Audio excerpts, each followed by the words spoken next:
If a train shows up on a closed station after midnight, you're not supposed to get on it. But I've never been good with rules.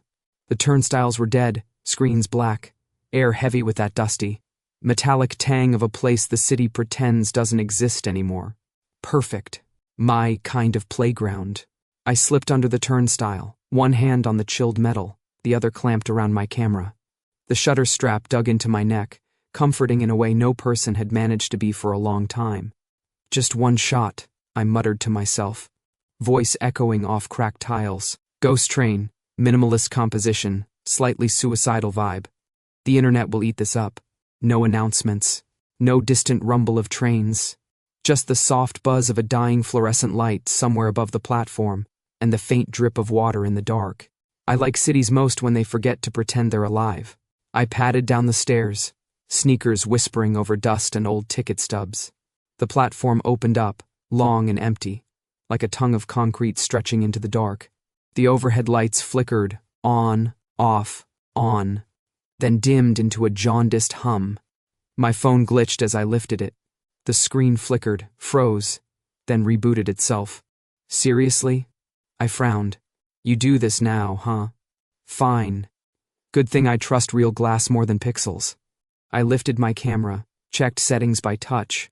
I could feel that familiar buzz in my veins. The one that said this was a bad idea, which in my personal alphabet meant very good idea. They say there are lines under the city that don't show up on official maps, trains that run between now and never happened, carrying people who shouldn't be there to places that don't exist. They call them the gray routes. Urban legend, obviously. Except the air on the platform felt pulled, like it was inhaling slowly and hadn't decided yet whether to exhale. The tunnel ahead was a black mouth. No headlights, no sound. Then, like somebody hit play on reality, I felt a vibration through the soles of my shoes. Soft at first, then stronger. The rails began to hum. A low wind pushed through the tunnel, brushing against my face, bringing with it a cold that smelled like wet, stone and old metal, and something else underneath, something that made the tiny hairs on my arm stand up. My heart kicked once, hard. Okay, I whispered, angling the camera. If this is a murder, at least it'll be well lit. Light bloomed in the tunnel, but it wasn't the clean white glare of normal trains. It was yellow, bruised at the edges, like someone had dragged the sun through a bucket of dirty water. The shape of a train slid out of the dark, but its edges shimmered slightly, like heat above asphalt. It rolled in without screeching, just a smooth gliding. Wrong. Too quiet. No line number on the front. No destination. Just a blank, dark glass. The train stopped. Doors hissed open with a breath that felt relieved. Empty. Every carriage I could see into. No people. Just rows of plastic seats and that ugly yellow light humming like a hive. Every survival instinct I had screamed absolutely not. I stepped forward. Hey, I told the emptiness, if this is an interdimensional kidnapping, can we at least make it aesthetic? I lifted my camera and fired off a shot. The flash hit the glass and bounced back weird, warping my reflection, the curve of my jaw, my eyes. The dark beanie pulled low. For a second I thought I saw another face behind mine in the reflection, taller, shadowed, like someone standing over my shoulder. I blinked. It was gone. The doors began to slide closed. Impulse has always been my worst and favorite problem. I lunged. My foot hit the gap just as the doors started to meet. Metal kissed rubber sole, and I shoved myself through, twisting sideways and sucking in my stomach. The doors slammed behind me, with a wet-sounding thud that vibrated in my teeth. And just like that, the platform, the dead city, the exit, all of it was on the other side. Inside, the air felt thicker, like soup instead of wind. The yellow lighting painted everything in nicotine and fatigue. The floor under my feet trembled as the train started moving, a low, smooth acceleration that felt more like falling than riding. Okay, I said to the empty carriage. Niko, congratulations. You officially qualify for a Darwin Award nomination. The camera felt heavier around my neck. My backpack strap cut into my shoulder. I adjusted it, fingers automatically checking the inner pocket where my pills were. The ones that dulled my scent enough that no alpha could be sure of what I was. Or so I liked to believe. I raised the camera again, trying to ignore the way my pulse was tapping against my throat. I snapped another shot of the empty seats, the grimy bars, the warped reflection in the window. The reflection blinked. I froze. Not me, not my timing. A figure moved in the glass, several rows behind me. Tall, broad shoulders, a dark uniform with a strip of white at the shoulder I hadn't noticed before. My fingers tightened around the camera. "Nice trick," I said, without turning. "Is this the part where you tell me the train was closed for a reason?" "That depends," a voice said behind me, "on whether you're going to pretend you didn't see the no entry signs." The voice was low, clean, with that clipped edge of someone who says stop for a living and expects the universe to listen. It slid down my spine like a cold finger. I turned slowly. He stood in the middle of the aisle, boots planted solidly on the floor. One hand resting casually on the overhead bar like he owned the gravity here. Dark uniform marked Nightline Patrol in small reflective letters on his chest. No hat, just dark hair cut short at the sides and a little longer on top, like he forgot to care after regulation length. His eyes were what nailed me in place. Gray, not soft, not stormy, more like fresh concrete before it sets, assessing, weighing, deciding whether I was a crack or a stain. Behind him, two more figures in similar uniforms stood near the connecting door, watching, but it was obvious who was in charge. I tilted my head, made myself smile like I was totally not freaking out. "I didn't see any signs," I said. "Must have been the mood lighting. You guys heard of maintenance?" One of the patrolmen behind him snorted. The captain, or whatever he was, didn't. His gaze flicked from my face down to the camera at my chest, then to my backpack, then back up. Methodical. "Name," he said. "Why?" I asked. "You going to leave a bad review on my portfolio?" His jaw tightened almost imperceptibly. "ID." I could have played longer, but something in the way the train hummed beneath us made me suddenly aware of how far we were from normal problems like fines or warnings. I dug into my pocket and pulled out my wallet, flicking it open and offering the fake ID like it was the most natural thing in the world. He didn't take it. Instead, he stepped closer. The distance between us narrowed to a couple of feet. The air changed. The train smell, metal, dust, old air, was suddenly layered with something else. Warm, grounding, a little sharp, like pine and clean sweat and danger. Alpha. For one stupid, traitorous heartbeat, my body leaned toward it. No, I forced my spine to stay relaxed, my knee not to lock. My fingers itched to grab for the pills, but it was too late. His nostrils flared, just slightly. His gaze sharpened. "You're not on the registry," he said quietly. My mouth went dry. "Registry for what? Trespassing idiots?" A ghost of a humorless smile tugged at his mouth. There and gone. "For Omegas?" There it was. The word dropped between us like something heavy and wet. I shrugged, trying to make my shoulders loose and bored. "You think everyone who smells a little off is an Omega?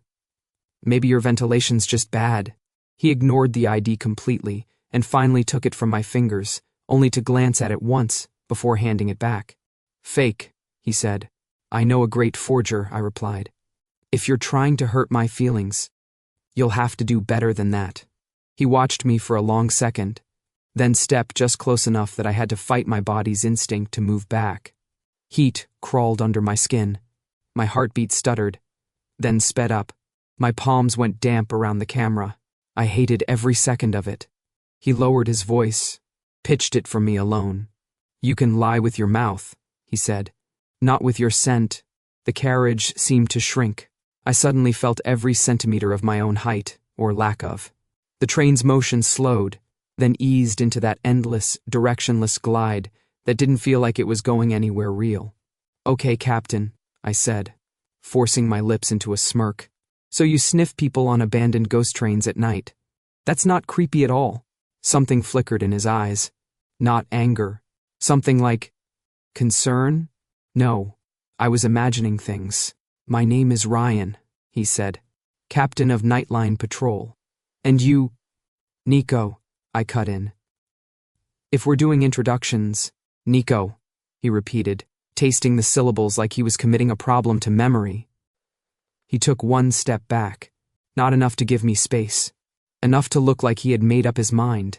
You're not going back up tonight, Ryan said, voice flat, final. My laugh came out thin. What? I flunked the vibe check? His gaze didn't waver. You boarded the gray line, he said. People don't just walk away from that. The train hummed around us, the windows darkened to mirrors, and for the first time it really hit me. I hadn't just snuck onto a closed platform for a shot. I'd stepped into a place people whispered about and laughed off. A place that might not let me walk out the same way I came in, if it let me walk out at all. The train slid deeper into the tunnel with that same too-smooth motion, like gravity had given up trying to make sense of it. The central car was wider than the others. Rows of cold metal seats bolted to the floor, windows dark enough to reflect, but with a faint delay, as if my reflection was thinking things over before it copied me. Ryan motioned me toward a seat with 2 fingers. Not a request, a quiet command. I dropped into the nearest bench, stretching my legs out just enough to be annoying. Comfortable interrogation room you've got, I said. Love the minimalist design. Very abandon all hope vibes. He didn't rise to it. He just stood over me, solid and still, gaze flicking over my face, my hands, the straps of my backpack. Calculating. Empty your pockets, he said. Buy me dinner first. Pockets, Niko. He used that tone that made my body want to obey even while my brain was flipping him off. Stupid instincts. Stupid biology. Stupid everything. I sighed dramatically and started producing items one by one. Gum, a spare battery pack, a crumpled shooting. Permit, my cheap, noise-canceling earbuds, a half-melted chocolate bar that may have been alive. Ryan didn't react. No amusement, no disgust, just that calm, impersonal scrutiny. His scent was messing with me. I hated that I noticed it. Clean, warm, a little sharp, like forest air after rain. Not seductive, not romantic, just grounding. And grounding was dangerous. It cut through my masking pills like they were breath mints. Heat crawled from my chest up my throat. My breathing hitched. I dragged air in through my mouth instead of my nose, and prayed he wouldn't notice. He noticed. Your breathing just changed, he said. You uncomfortable? I'm always uncomfortable. It's called personality. His jaw ticked once. You're masking your scent. Badly. I opened my mouth for another sarcastic comeback. The overhead speaker crackled. Captain? A woman's voice, bright and amused. Are you interrogating someone without me? I love interrogations. Ryan's shoulders lifted with the smallest exhale. Lena. Not now. Is he cute? She asked. Ryan rolled his eyes upward like he was begging the ceiling for strength. Lena. What? I'm driving us through an interdimensional wormhole at midnight on 2 hours of sleep. Let me have this. I couldn't help it. I snorted. Ryan shot me a look like he was very seriously reconsidering letting me live. He leaned down, bracing one hand on the metal seat just beside my knee. Not touching, but close enough that the air heated between us. The walls felt smaller, my pulse louder. Focus, Niko. Hands on your head, he said. Wow. Forward. Buy me a drink first. He didn't even blink. I need to check for weapons. My stomach flipped, fast and ugly. Not fear, anger. The kind that feels like cracking glass under your ribs. Fine, I muttered, lacing my fingers behind my head. He swept his hands down my sides, over my pockets, along my thighs. It wasn't invasive. It wasn't rough. If anything, it was professional to the point of frustration. Like he refused to give the moment any meaning at all. But my stupid body didn't care about professionalism. The closeness, his scent, the warmth of him, it all started to burn through my mask like acid. Heat pooled low in my abdomen. My tongue felt thick. If he tilted his head half an inch closer, he'd hear my heartbeat trying to go supersonic. I swallowed hard. You're really thorough, Captain. Standard procedure. For who? International spies? Interdimensional smugglers? Hot photographers? Okay, maybe not that last one. His hands moved to my backpack strap last. He tugged it slightly, checking weight distribution, pockets, zippers. Then he pulled the bag off my shoulder and set it on the seat beside us. Anything in here I need to know about? He asked. Snacks, I said. A camera. Dreams. Trauma. A hoodie. Lena's voice chimed again. Captain. Tell him about the illegal gum shooting ring you broke up last month. Lena, Ryan repeated, tone flat as steel. I swear I will disconnect your mic. My mic is my only friend, she said. This time I laughed. Quiet, but real.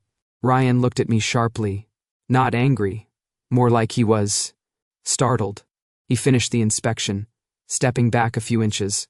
Space flooded back in, cold and too fast. You're not armed, he said. Good. Sorry to disappoint, I said. Let me guess. Most Omega troublemakers bring a gun? Most don't act like you, he said simply. And most don't run. I felt the faintest sting of pride. Or maybe insult. Hard to tell. He reached for something clipped to his belt, a black keycard with a silver stripe. I recognized it instantly. Likely the universal pass for locked compartments. Useful, especially to me. He shifted to put it back onto his belt, and in that small window of motion, smooth and practiced, I moved faster. Sliding my fingers through the gap between his hand and the clip. A brush, a tiny twist of the wrist. The card slipped free like it wanted to be stolen. I tucked it up my sleeve in the same motion I lowered my arms. Flawless. Ryan didn't notice. Or if he did, he didn't show it. He studied me again, eyes sharp. We're taking you to Central tonight. To what? I asked. Contain you. Keep you safe. A beat. Keep others safe from you. I barked a laugh. You really think I'm that dangerous? His gaze didn't move from mine. Yes. The train hummed, the windows rippled, and that delayed reflection of me slowly turned its head. Half a second after I did. Dangerous cargo. That was me. Ryan didn't leave me unattended. He wasn't that sloppy. But he did make one mistake. He underestimated how much I hated cages. The moment he turned toward the patrolman to give an order, the stolen pass. Card slid from my sleeve into my palm, like it had always belonged there. My heart thudded once, sharp, electric, and I pushed to my feet. Ryan looked back instantly. Of course he did. Sit down, he said. I smiled like someone who absolutely wasn't about to commit a crime. How about no? He moved forward, fast, and I sprinted. The train lurched as if sensing the shift, the lights flickering from sickly yellow to bruised purple for a heartbeat. I hit the door controls with the card, praying the tech here still obeyed the same logic as the city above. A chime, a hiss. The doors slid open. You, Niko, Ryan's voice snapped behind me, sharp as metal stress. Stop. I didn't. I jumped. The platform that met me was wrong. Not the abandoned station I'd boarded from. Not any station I knew. This one was half-formed, like someone had copied a real place but forgot to finish rendering it. The lighting flickered in strips. The tiles were dark, patterns smeared like wet paint. A rusted vending machine leaned against a cracked pillar, half its buttons unlabeled. Above the turnstiles hung a sign with letters so worn they looked like ghosts of an alphabet. G, Y, Lin. No passeng. Stay. N the Lee. The train behind me let out a low groan, as if disappointed. I darted up the platform stairs, 2 steps at a time, ignoring the way the sound of my feet lagged a half-second behind. The stairs ended in a corridor that slanted left, then right, then downward when it should have gone up. Every twist felt like a hallway that had changed its mind halfway through existing. A sharp metallic taste hit my tongue. The air thickened. My thoughts fuzzed around the edges, but the card still worked. Every emergency door I hit opened with a reluctant shudder. Behind me, the station murmured. Echoes without origins. Whispers that might have been wind or machinery or people who'd walked here once and never left. Don't look back, I told myself. Naturally, I did. Ryan wasn't in sight. Neither were his patrolmen. Just the train, idling on the track like a patient predator with headlights for eyes. I turned away and pushed through the last door and stumbled into the real world.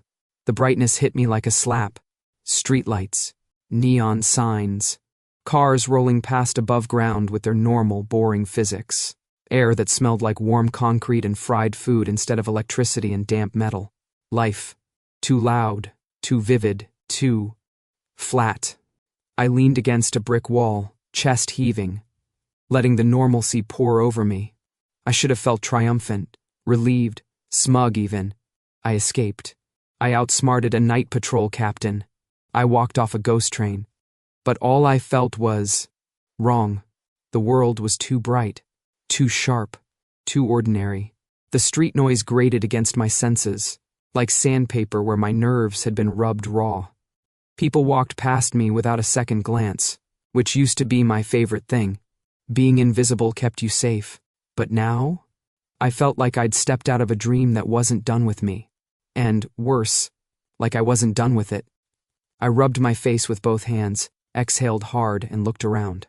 Familiar city blocks, stretched out on all sides. A bar sign buzzed. A bus rumbled through an intersection. Everything was exactly what it should be. Normal. God, it felt like drowning. Before I could argue with myself or talk sense into my brain, my feet were already moving. Down the street, toward the subway entrance a block away, toward the pull in my ribs like someone had hooked a string under my sternum, and tugged gently, insistently. Stupid, I muttered. So stupid. But my legs didn't stop. Down the stairs, past the turnstiles, onto the platform that smelled the way real platforms did. Crowded air and stale gum. The digital sign overhead glowed. No service. Last train departed. Except... A faint hum trembled under my feet. A vibration. A heartbeat I recognized. Light bloomed in the tunnel again. Dirty yellow, bruised at the edges. The gray route train slid into the station like it had been waiting. The doors hissed open. Empty. Expectant. Like it knew I'd come back. I swallowed once. Hard. My heart kicked. My palm still warmed around the stolen pass card. And without thinking, without hesitating, without a single sensible reason, I stepped back inside. The second time Ryan saw me on his train, he didn't bother hiding his reaction. He stepped into the central car, glanced up, and froze for half a second when he saw me sprawled across the same metal bench, like I owned the route. Camera in my lap. Feet up. Hood down. You, he said. Me, I echoed cheerfully. Miss me? Behind him, one of his patrolmen choked back a laugh. Ryan didn't turn, but I could practically hear the death glare. Niko, he said slowly, like he was testing a sharp edge with his thumb. How did you get back on this line? Through the door, I said. You know, the rectangular thing? With hinges? It's revolutionary tech. I lifted my camera and snapped a photo before he could stop me. The flash lit his uniform in stark white, his gray eyes catching the light like polished stone. The picture would be good. It annoyed me how good. Stop taking pictures, he said. Stop looking like an ad for morally conflicted authority figures, I shot back. The game began. It didn't happen just once. Night after night, I found a way back to the gray line. Sometimes I slipped in through maintenance stairwells that shouldn't have led anywhere. Doors that only opened if I approached them the right way, in the right mood, at the wrong time. Sometimes I followed the humming in the rails, the tremor in the air. Every time, the same ritual. I'd board. I'd wander. I'd take photos of empty cars and warped reflections. And Ryan would find me. Niko, he'd say, exasperated. What did we discuss about this? Sorry, Captain, I'd answer. I have a terrible memory. We should go over it again. Slowly, he'd grab my elbow, always my elbow, fingers firm but never bruising, and steer me away from open doors, from forbidden control panels, from places I definitely wasn't supposed to be, and I'd slip away, dodge around a pole, duck through a door, hit a button with my stolen pass, and sprint down the length of the car. You can't keep doing this, he said once. catching me by the back of my hoodie and hauling me away from the door between cars. "Watch me," I said, the words coming out breathless because yeah, okay. The man had a ridiculous stride. The overhead mic crackled with laughter. "If you two start sprint training, give me a heads up," Lena said. "I'll adjust speed so you don't die on a curve." Paperwork is hell. She's kidding, I told myself the first time I heard her. She wasn't. I met her on the 5th or 6th night. Time was getting blurry down here. Ryan finally lost patience with our routine and marched me toward the front of the train. "We're having a talk with Lena," he said. "Who's?" I asked. "Your supervisor? Therapist? Long-suffering wife?" The driver's cabin door slid open before he could answer. Lena was bouncy brown curls shoved into a messy bun, sharp green eyes, grease on her cheek, and a faded nightline patch on her dark jacket. She sat in a chair surrounded by old and new tech, analog levers, digital, panels, a couple of screens showing tunnels that looked like veins. "Wife?" she repeated, grinning. "Oh, honey." "No. I have standards." "Lena," Ryan said tightly. "This is Niko. He's an unregistered Omega who keeps breaking onto my train." "Correction," I said, leaning on the doorframe. "I'm a dedicated urban explorer and public transit enthusiast." She swiveled her chair toward me, eyes raking me up and down in a way that felt assessing rather than predatory. "You know, when he said trouble, I pictured fewer cheekbones." "People say that a lot," I said. "Actually, they don't. But they should." Ryan pinched the bridge of his nose. "Lena is our driver. Machinist," she corrected. "And the only reason this thing doesn't throw you all into another century every night." She turned back to her controls, fingers dancing over switches. "You pulled an Omega onto the gray line and didn't deliver him topside?" she asked casually. "You're getting sentimental, Captain." "He's dangerous," Ryan said. "He's bored," Lena said. "Big difference." The train shuddered slightly, then smoothed out. The tunnel image on one of her monitors flickered, turning gray, then black, then something that looked like static with bones. I looked away. "So, what's the plan?" Lena asked. "You keep chasing him, he keeps running, we all die of exhaustion? Or we try something radical, like not pretending this line isn't eating people's lives?" Ryan's jaw clenched. "He doesn't understand what this place is." "Then show him," she said. "Or at least hand him off to Eli before his glands short-circuit and he nukes our route." "Eli?" I cut in. "Is that a threat or a person?" "Both," Lena said. "You'll see." Eli's lab was 2 cars down, accessed through a door Ryan had to open with his own card before I could even think about trying mine. The moment we stepped inside, the air changed. Cooler, drier, smelling faintly of antiseptic and burnt coffee. The car had been gutted of seats and refitted with steel tables, humming machines, racks, of vials, and a massive monitor pinned with endless lines of data I couldn't read. A string of fairy lights ran along the ceiling because, apparently, even mad science needed ambiance. A young man sat at one of the tables, hunched over a microscope. His dark hair fell into his eyes, his lab coat was at least a size too big, and there was a coffee mug beside him that read, "I paused my experiments for this, Eli," Ryan said. Eli didn't look up. "Just a second, the cells are... Oh, wow, okay, that's not supposed to glow." He scribbled something down, then finally lifted his head. His eyes were soft brown, but there was a sharpness behind them, curiosity set to obsessive. He sniffed once. "Oh," he said, focusing on me. "You're new... Is there a sign on my forehead?" I asked, because I swear I washed it off. "He's unregistered," Ryan said, "and masking. Poorly." Eli's gaze sharpened. He stood, moving closer with a kind of earnest focus that made me more nervous than Ryan's controlled intensity. "Don't worry," he said quickly, hands raised. "I'm not going to sniff you. That would be weird. And also incredibly unhygienic." "Thank you," I said.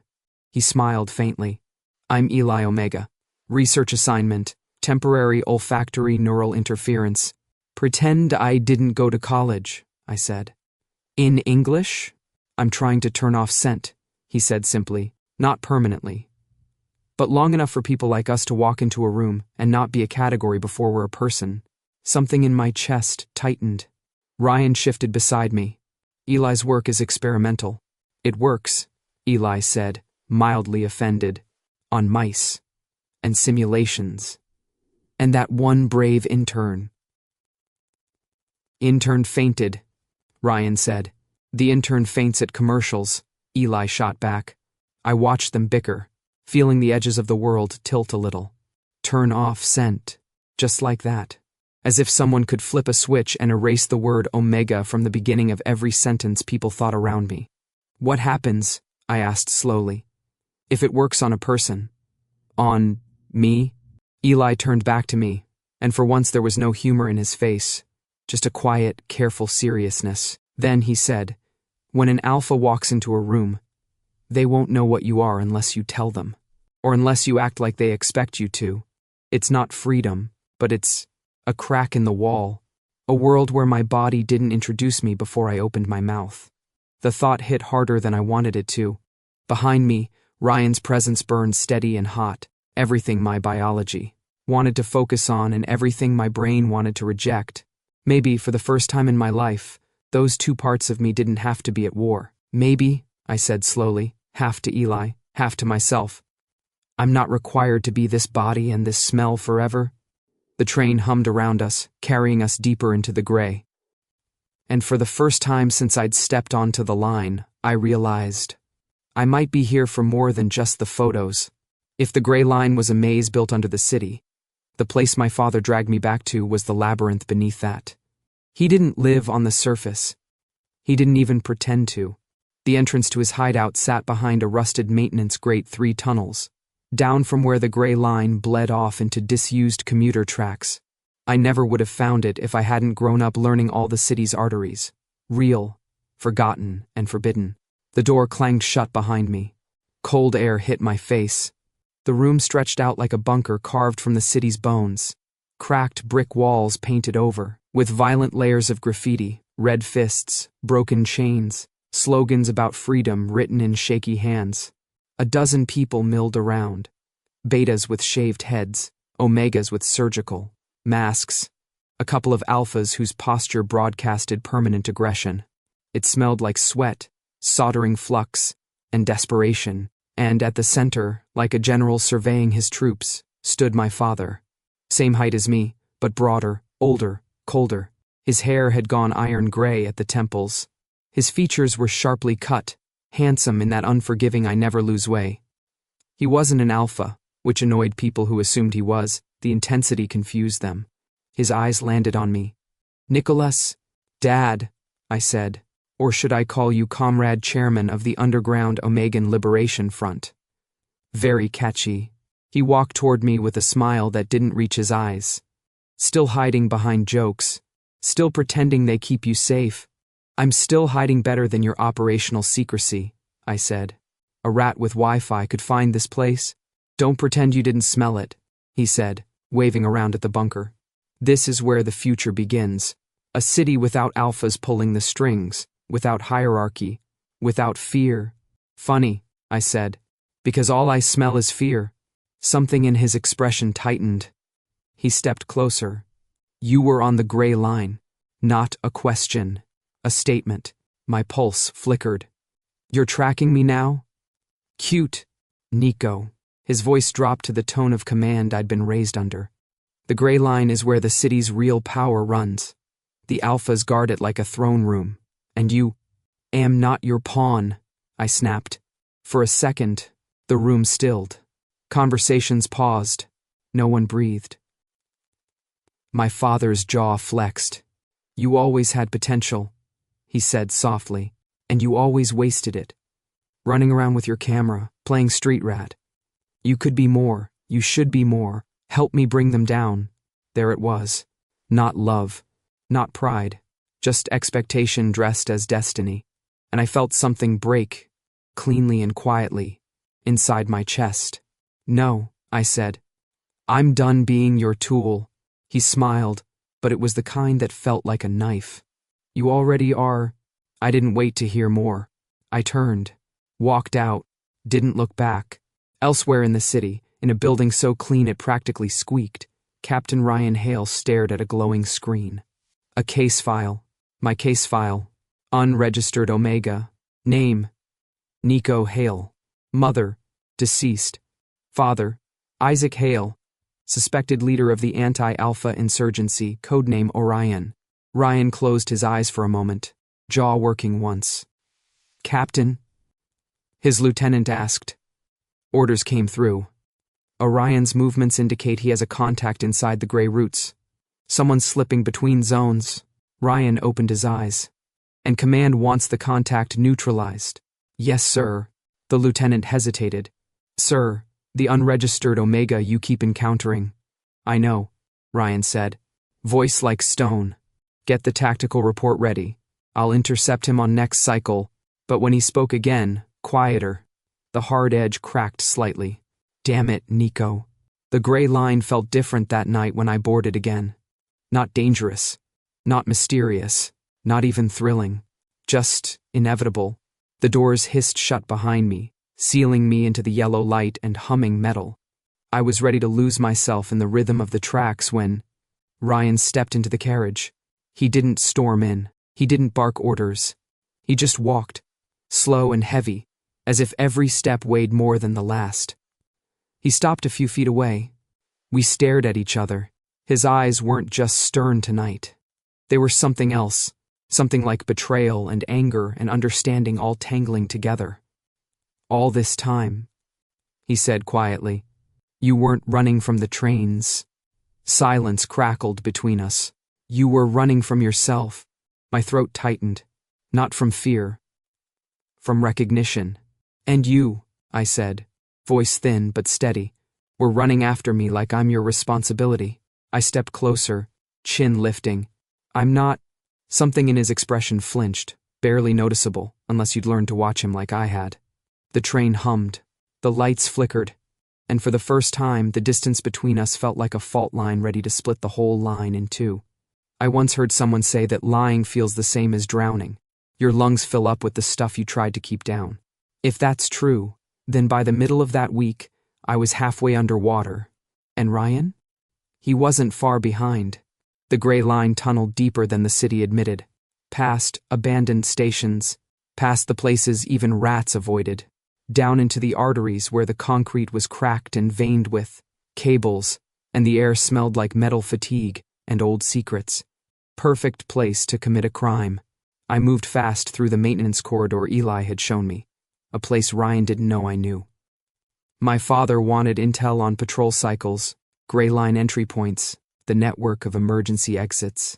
I didn't want to give it to him, but I also didn't want him sending someone else down here who'd survive even less than I would. So I told myself I wasn't helping him. I was keeping him contained. A lie is easier when you sell it to yourself first. I crouched beside a junction box, card reader blinking amber. The stolen pass card warmed in my fingers, like it recognized the sin. One swipe. A beep. The panel clicked open, spilling light across my hands. Patrol pathing logs. Door access histories. Emergency override schematics. All here. I hesitated. Just 1 second. But it was enough to feel the guilt swell up behind my ribs. Then I started copying. Somewhere above me, in a room that smelled like disinfectant and duty, Ryan conducted his own betrayal. The patrol monitoring center was a narrow space filled with screens showing tunnels, junctions, train vitals, heat signatures. He stood in the middle of it, hands behind his back, jaw tight. Captain, his lieutenant said, Command wants a full psychological profile on Orion's son. They suspect he's been given access to underground intel. Ryan didn't react outwardly, but the muscles in his neck trembled once. Proceed, he said. The lieutenant opened a dossier on the central display. My face, my movements around the last 2 weeks, my entries into the gray line. Every time he'd caught me, every time I'd run. The contact has to be him, the lieutenant said. He fits every parameter. Maybe, Ryan said. But his voice was lower, rougher. His fingers tapped once against his thigh, a tell I'd learned to read. Uncertainty. Conflict. He zoomed the display on the gray line map. A red blinking node pulsed on one of the tunnels, the one I was in. If he's connected to Orion, the lieutenant continued, we need to extract intel from him. Coerce if necessary. Ryan snapped the display off. We don't coerce civilians. Captain, find another approach, Ryan said, eyes cold. This one is mine. I finished copying the files and closed the junction box just as the intercom above me crackled.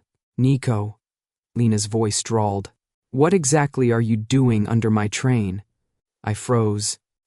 Minding my business, I said quietly. Funny, she said, because it looks like you're downloading restricted patrol data. On a route where downloading restricted data usually gets you shot. Her voice softened, strangely. Problem isn't that you're lying, kid. It's that you don't even like the lie anymore. My throat tightened. Lena, don't Lena me. You and the captain are doing the same thing. Running missions for people who stopped caring about you a long time ago. A pause. And you both look miserable about it. The intercom clicked off. I swallowed hard, shouldered my backpack and slipped out of the maintenance corridor, straight into the sidecar of the lab. Eli was there, hunched over a data slate. He didn't look up as he said, You're shaking.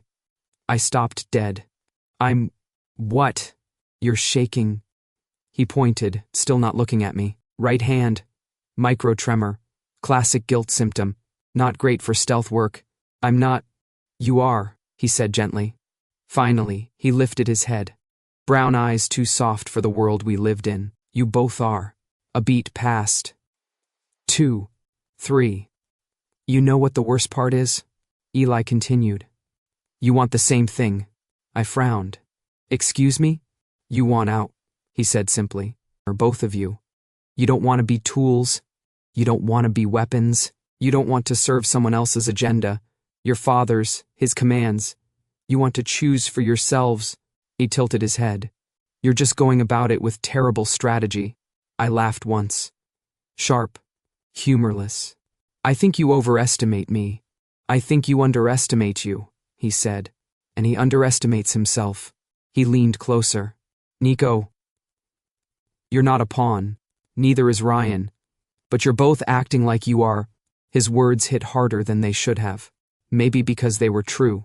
When I finally made my way back toward the central car, Ryan was there, waiting. He stepped out of the shadows with the heaviness of someone who had made too many hard decisions in one night. Niko, he said. Ryan. We stood there, two liars who didn't want to be liars. Two men caught in the machinery of people who wanted to use us.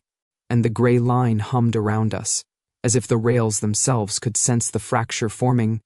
A fracture we were both about to fall through. The first sign something was wrong wasn't the lights, it was the sound. The gray line usually hummed like a beast sleeping under its own heartbeat. Tonight, it sounded awake. Agitated, like the rails were grinding teeth. I stood in the central car, fingers curled around a pole as the train jerked hard enough to make my knees knock. Ryan grabbed my arm to steady me. For once, I didn't shake him off. The lights overhead flickered. Once, twice, then burst into ragged strips, tearing the shadows into uneven shards. Lena. What's happening? Ryan barked into his comm. Static spat back at him, violent, distorted. Then Lena's voice cut through, strained and breathless. Something's in the route. Not on it, in it. Feels like the whole line's being rewired under us. Ryan cursed under his breath and snapped his gaze to me. What did your father do? I didn't answer. I already knew. He'd warned me once, years ago before I left him, that the gray line wasn't just infrastructure. It was a perfect pressure point. Whoever controlled it could shut down surveillance, reroute police responses, bypass alpha-controlled checkpoints, or break the city. And he was ambitious enough to try. The lights flickered again, then went black. Not the normal, cozy darkness of a subway. This was deep, like the color had been sucked out of the space. My skin prickled, hairs standing up. Then the windows came alive, not with the tunnel, not with the dark, with scenes. Flashes of people I didn't know, a woman laughing in a bright kitchen, someone crying in an alley, A memory of a child running through a park with yellow shoes. A classroom full of faces that faded before I could focus. The images jerked and stuttered like a dying film reel. Not real, I whispered. Not mine. Ryan stepped closer, eyes narrowed. Reflections from the gray layer. We're slipping between dimensions. Slipping? I echoed. We're falling. The train lurched violently, throwing us sideways. I hit the floor and rolled, gasping as cold shot up my spine. Ryan was at my side in seconds, hauling me upright. "Lena!" he shouted. "I need a status. Now!" Her voice came back as a broken scream of static. Then, "Captain, the line's collapsing. Something is forcing an overload. We're not on the rails anymore. There are no rails." My blood ran cold. My father didn't build things halfway. If he wanted to shake the system, he'd go nuclear. "This is his plan," I said, voice raw. "He's using the gray line as a detonator. If the route collapses completely, it'll cascade through the network, knock out half the city's surveillance grid. He thinks it'll free Omegas, level the playing field." Ryan's grip tightened around my arm. "At the cost of everyone on this train?" "He doesn't care about casualties," I whispered. "Not even me." The train screamed. Metal shrieked like something alive and in pain. The floor buckled under us, then snapped back. Every window shuddered, showing flashes of places that didn't exist. Empty oceans, abandoned cities, a sky with 2 moons. "Get to the front," Ryan ordered. "We need Lena." We stumbled toward the next car. The doors fought us, stuttering open and closed like they couldn't decide what reality they belonged to. The moment we crossed the threshold, the temperature dropped 10 degrees. Our breath fogged in the yellow-white light. Eli was there, clutching a railing with both hands, pale and wide-eyed. "Good," he gasped. "You're alive." "That's debatable," I muttered. He pointed toward the monitors. Every single screen was glitching, showing equations, then nothing, then Lena's face in fragments. "Your father's signal is everywhere," Eli said. "He's rerouting energy into the core line. The gray zone's destabilizing. If this keeps going, the dimensions might merge," I guessed. "Worse," he said. "Forget each other ever existed." Another violent jolt ripped through the train. Sparks exploded from a ceiling panel. Ryan shielded us with his body and shouted over the roar, "Lena, talk to me." Her voice came through the comm at last. Hoarse, panicked. "Captain, brace." Brakes aren't responding. We're dropping. Then silence. Ryan spun toward me. His eyes were sharp steel again, determined, furious. "Your father is going to kill everyone on this train," he said. "Including you." I felt something hollow and cold spread through my chest. Not surprise. Confirmation. "I know," I whispered. "And you're still helping him?" The accusation cut deeper than any blade. "I'm trying not to," I said. "I'm trying to stop him. But he always plays 3 moves ahead. And he thinks this is the only way to change the world." Ryan stepped closer, close enough for me to feel the heat rolling off him despite the cold. Close enough that I couldn't look away. "He's wrong," Ryan said quietly. "And if we don't stop him now, none of us are walking out of this dimension." The train bucked again, harder this time. The lights blew out completely. The only illumination came from the flickering, haunted windows, showing pieces of lives that weren't ours. In that broken, trembling darkness, Ryan's hand found my shoulder. Steady, grounding, real. "Niko," he said, "with me. And for once, for the first time since I boarded this cursed line." I didn't run. I followed. By the time we reached the technical lab at the back of the train, the gray line sounded like it was being torn in half by invisible hands. Metal groaned. Sparks rained from the ceiling. Every monitor in Eli's lab flickered between static, maps, and pure white. Noise, like the train couldn't decide what reality it belonged to. Eli was already there, pale, frantic, surrounded by scattered tools and half-assembled devices. He spun when we burst in. "Finally," he gasped. "I've been calling for 5 minutes. Wait, the comm systems are down, never mind. Point is, we're out of time." Ryan pushed past me and grabbed Eli by the shoulders. What do you have? Not enough. Eli shook his head. But maybe too much. He darted to a metal case and flipped it open. Inside sat a small round device, smooth silver, pulsing faint blue at its center. It looked like a cross between a sensor, a grenade, and a bad idea. This, Eli said, is the prototype. Ryan froze. Absolutely not. Eli ignored him. It's a neural olfactory disruptor. Emits an impulse that temporarily shuts off pheromone output and reception in a 10 to 15 meter radius. Ryan's eyes went cold. That thing nearly fried the intern. The intern fainted because he skipped breakfast. Eli snapped. This is different. We're dealing with a dimensional overload.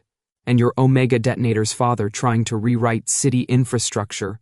We don't have time to be subtle. I stepped closer. How does it help us? Eli looked at me, really looked, as if weighing my bones, my breath, my fear. The gray line is reacting to instincts, he said, to emotional biochemistry. Fight, flight, fear, dominance, submission, all of it feeds the instability. Your father's hack is amplifying those signals. Meaning, Eli said, if we neutralize pheromonal responses, even temporarily, we stabilize the line. The train might rise closer to reality again, instead of falling into whatever abyss is under us. Ryan's jaw clenched. You think turning Niko into a chemical black hole will save us? If he carries the device, Eli corrected, it needs a biological host. I didn't laugh, not this time. So it has to be me. Eli opened his mouth, then closed it. Ryan didn't. No. The word cracked like a whip. I turned toward him. Got a better idea? Yes.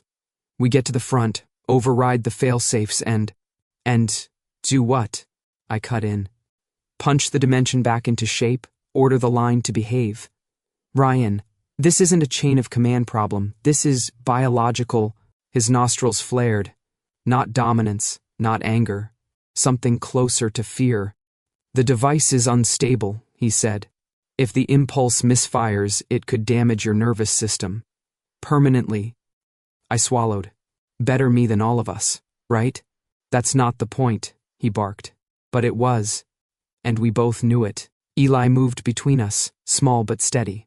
Captain. He's the only one whose biology can carry this without immediate overload. He's young, his neural responses are fast, his endocrine levels are... Ryan glared. Eli. And also, Eli finished, he's willing. That landed harder than he probably intended.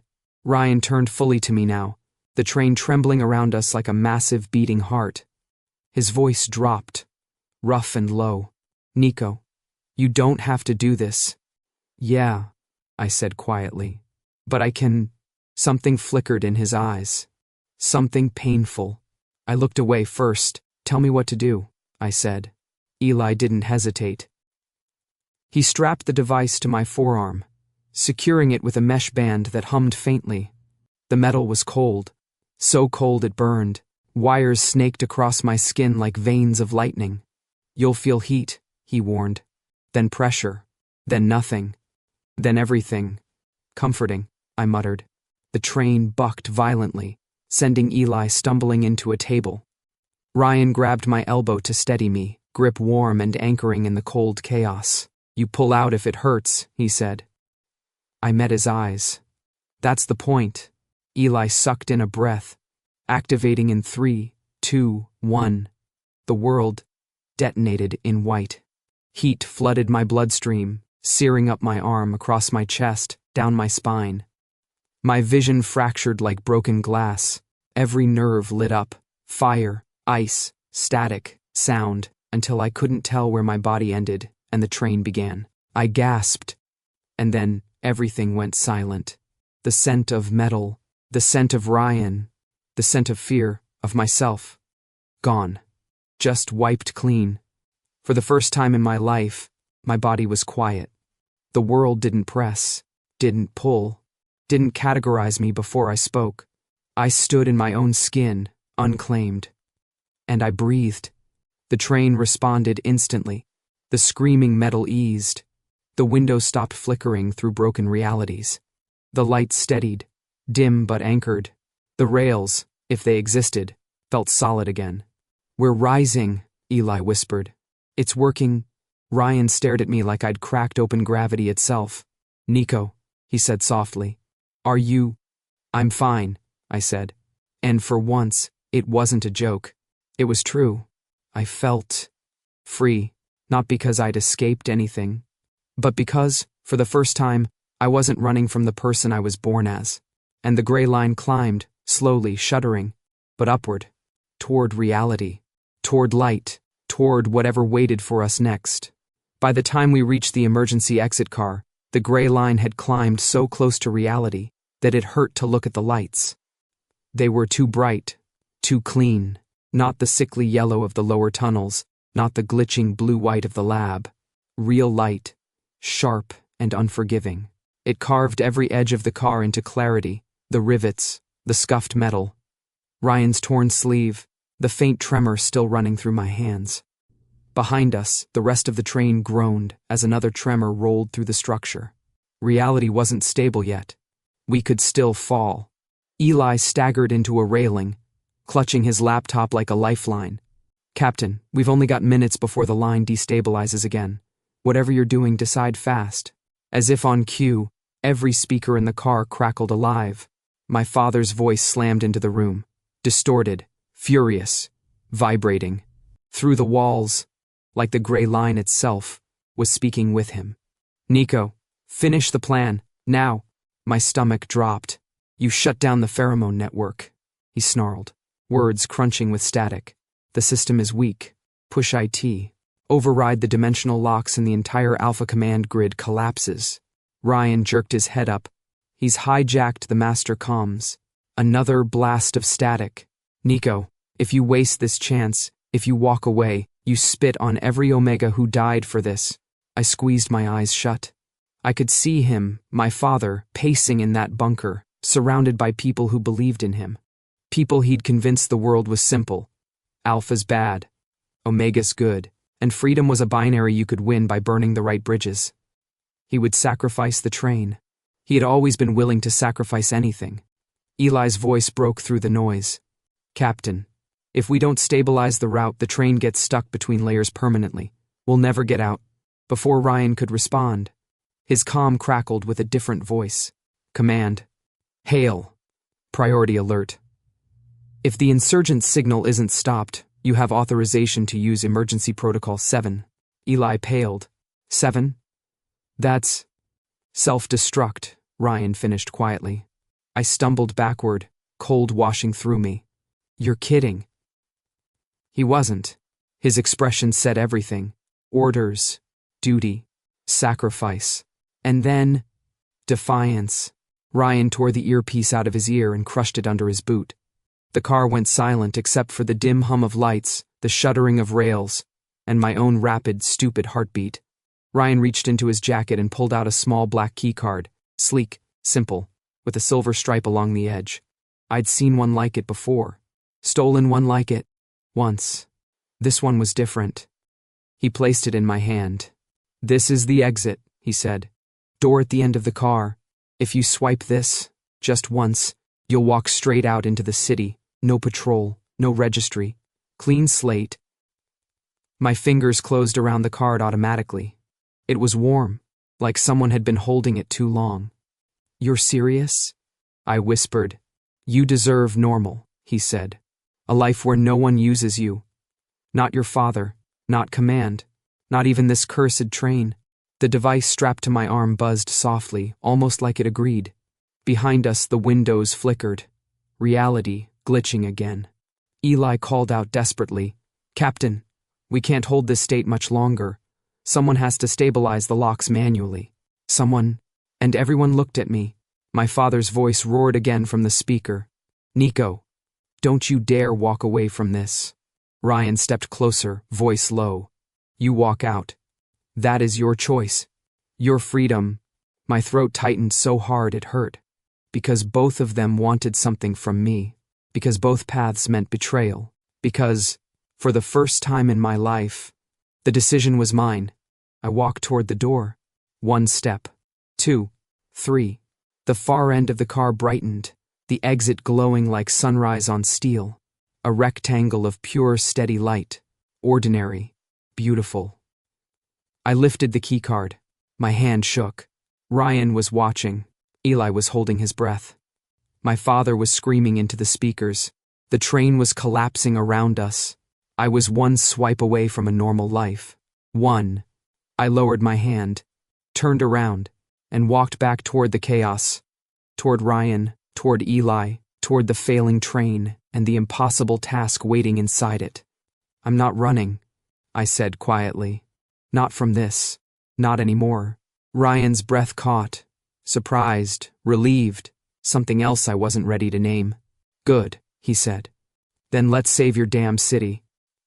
The train steadied slowly, like a wild animal deciding, begrudgingly, to lie down.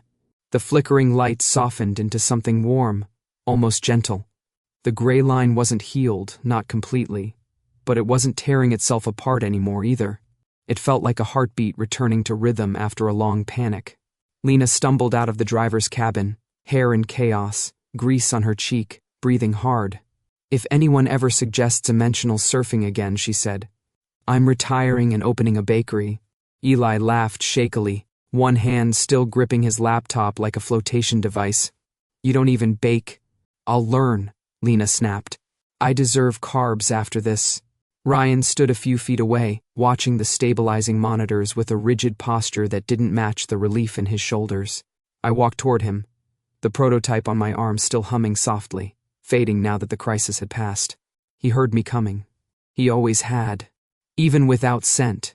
Niko, he said, turning. I swallowed, throat tight. Before you say anything, he shook his head. You made the call.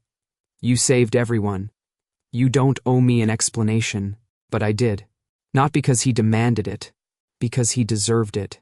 I didn't stay because I lost, I said quietly. I stayed because for once, I wanted something for myself. His expression shifted, just slightly, but enough to feel like the train had tilted again. And, what's that? You, I said. Then added, softer, and this. All of it. The part where I get to choose. A silence settled between us. Not heavy, not sharp. Just real. Eli cleared his throat loudly. While you two are having a moment, I'd like to point out we might have just saved the city's scent regulation infrastructure, which is a sentence I never thought I'd say, Lena snorted. And we didn't even die. That's the shocking part. Morning found us not underground, but gliding into a station bathed in a pale, cold sunrise. Real sunlight. Not glitching dimensional neon, not sickly tunnel lamps. The doors opened with a peaceful hiss. Air rushed in. Bright, crisp, ordinary. It hit my face with a small sting, like waking up too fast. People on the platform froze when they saw the gray line train roll in. I didn't blame them. If I were them, I wouldn't believe it existed either. Lena leaned out of the cabin window, waving at a stunned commuter. Surprise! The haunted train has become the mildly cursed one. Tell your friends, Eli elbowed her. We should start small. Maybe less haunting jokes? Nerd, she said kindly. Ryan joined us at the doorway. Command will want a full report. They'll want to know how we reversed the collapse. And they'll definitely want to know how your prototype worked, Eli. Eli's eyes brightened. Does that mean? Yes, Ryan said. You'll get funding. Eli practically levitated. And the gray line? I asked. Ryan looked at me then. Not as a captain, not as someone following orders, but as a man deciding what the future should look like. Neutral zone, he said. No alpha dominance. No omega vulnerability. A safe transit route for anyone. And you? I raised a brow. What about me? You'll be our liaison.